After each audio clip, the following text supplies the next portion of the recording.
তুমি কি কখনো ভেবেছো পৃথিবীর সবচেয়ে বড় কোম্পানির প্রতিষ্ঠাতা, যার পকেটে ছিল কোটি কোটি টাকা, যার নাম আজ ইতিহাসের পাতায় লেখা, সেই মানুষটা একবার কলেজ ছেড়ে দিয়েছিল? শুধু তাই নয়, সেই মানুষটাকে একসময় তার নিজের তৈরি কোম্পানি থেকে বের করে দেওয়া হয়েছিল। আজকের এই ভিডিওতে আমি বলবো অ্যাপেল কোম্পানির ফাউন্ডার স্টিভ জবসকে নিয়ে। 2005 সালের স্ট্যানফোর্ড বিশ্ববিদ্যালয়ের বিদায় অনুষ্ঠানে তিনি এমন কিছু কথা বলেছিলেন যা শুনলে তোমার ভেতরের সব কিছু নড়ে উঠবে। তাই ভিডিওটি সম্পূর্ণ দেখো, কারণ এই কয়েকটা মিনিট হয়তো তোমার জীবনের লক্ষ্যটাই বদলে দিতে পারে। 2005 সালের 12ই জুন আমেরিকার ক্যালিফোর্নিয়ায় অবস্থিত স্ট্যানফোর্ড বিশ্ববিদ্যালয়ের অনুষ্ঠানের মঞ্চে বক্তব্য দিচ্ছিলেন এমন একজন মানুষ যিনি নিজে বিশ্ববিদ্যালয়ের ডিগ্রি শেষ করেননি। সেদিন হাজার হাজার শিক্ষার্থীদেরকে মোটিভেশন দেওয়ার জন্য স্টিভ জবস একটি স্পিচ দিয়েছিলেন। এতে তিনি তার জীবনের 50 বছরের লার্নিংকে মাত্র 3টি গল্পের মধ্যে দিয়ে বলেছিলেন।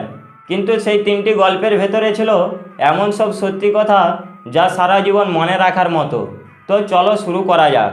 স্টিভ জবস বলেছিলেন, আমার জীবনের প্রথম গল্পটা হলো বিন্দুগুলো জোড়া লাগানোর গল্প।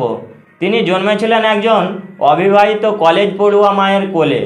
জন্মের আগেই তার মা সিদ্ধান্ত নিয়েছিলেন সন্তানকে দত্তক দেবেন, কিন্তু তার মায়ের শর্ত ছিল একটাই, যে পরিবার তাকে নেবে তারা যেন স্টিভ জবসকে বিশ্ববিদ্যালয়ে ভর্তি করায়। আর সেই প্রতিশ্রুতি রাখতে গিয়ে তার পালক মা বাবা সারা জীবনের সঞ্চয় ঢেলে দিলেন রিড কলেজে ভর্তির জন্য। কিন্তু মাত্র 6 মাস পরেই স্টিভ জবস কলেজ ছেড়ে দিলেন, কারণ তিনি বুঝতে পেরেছিলেন এই পড়াশোনা তার জীবনের কোনো কাজে আসছে না। আর তার মা বাবার কষ্টার্জিত টাকা এভাবে খরচ হচ্ছে, এটা তার কাছে সহ্য হচ্ছিল না। তাই তিনি রিড কলেজ ছেড়ে দিলেন এবং ক্যালিগ্রাফি ক্লাসে যোগ দিলেন। শুধু কৌতূহলের বশে, কোনো লাভের আশা ছিল না। কিন্তু অক্ষরের সৌন্দর্য, ফন্টের ভিন্নতা, এগুলো তাকে মুগ্ধ করলো। তখনও তিনি জানতেন না এই ক্যালিগ্রাফি একদিন কাজে লাগবে। কিন্তু দীর্ঘ 10 বছর পরে যখন তিনি ম্যাকিনটশ কম্পিউটার আবিষ্কার করলেন, সেই কম্পিউটারেই প্রথমবারের মতো এলো সুন্দর ফন্ট, টাইপোগ্রাফি। আর সেই ক্যালিগ্রাফি বদলে দিল পুরো কম্পিউটার জগৎকে। স্টিভ জবস বলেছিলেন, সামনে তাকিয়ে বিন্দুগুলো জোড়া লাগানো যায় না, শুধু পেছনে তাকালেই বোঝা যায়। তাই তোমাকে বিশ্বাস করতে হবে আজকের দিনগুলো একদিন না একদিন জোড়া লাগবেই। এখানে একটু থামো এবং নিজেকে জিজ্ঞেস করো, তোমারও জীবনে কি এমন কিছু আছে যা এখন অর্থহীন মনে হচ্ছে? হয়তো তুমি এমন কিছু শিখছো, এমন কোনো পথে হাঁটছো যার কোনো মানে খুঁজে পাচ্ছ না। ধৈর্য রাখো এবং বিশ্বাস করো, একদিন সব বিন্দুই জোড়া লাগবে। স্টিভ জবস বলেছিলেন, আমার দ্বিতীয় গল্পটা হলো ভালোবাসা এবং হারানোর গল্প। মাত্র 20 বছর বয়সে গ্যারেজে বসে অ্যাপেল কোম্পানি শুরু করেছিলেন। তারপর 10 বছরের কঠোর পরিশ্রমে সেটাকে $2 বিলিয়ন কোম্পানিতে পরিণত করেছিলেন। কিন্তু 30 বছর বয়সে তার নিজের তৈরি কোম্পানি থেকেই তাকে বের করে দিল। তিনি বলেছিলেন, আমি তখন সত্যিই ভেঙে পড়েছিলাম। কিন্তু তিনি হার মানেননি। তিনি আবার ফিরে গেলেন শুরুর দিনগুলোতে, আবারও নতুন করে শুরু করলেন। দীর্ঘ 5 বছর পর নেক্সট নামে একটি কোম্পানি শুরু করলেন। পিক্সার নামে আরও একটি কোম্পানি তৈরি করলেন, যে কোম্পানিটা দুনিয়ার প্রথম কম্পিউটার অ্যানিমেটেড ফিচার ফিল্ম তৈরি করেছিল। এবং শেষে অ্যাপেল আবার তাকে ফিরিয়ে আনলো। স্টিভ জবস বলেছিলেন, অ্যাপেল থেকে আমাকে বের করে না দিলে আমি কিছুই আর অর্জন করতে পারতাম না। অতএব এই গল্পের মূল কথা হলো, যখন তুমি হারিয়ে যাবে, যখন সব শেষ হয়ে যাবে মনে হবে, তখন হয়তো আসলে একটা নতুন দরজা খুলছে।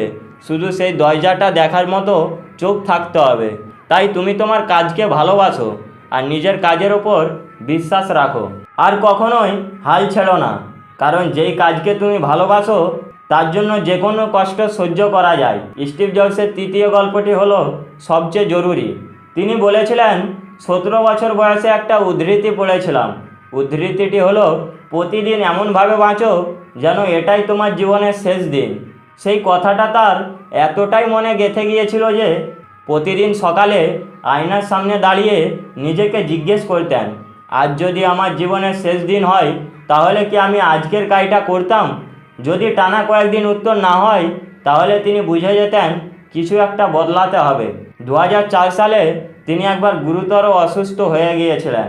ডাক্তার তাকে জানালেন আপনার ক্যান্সার হয়েছে, বাঁচার সম্ভাবনা খুবই কম।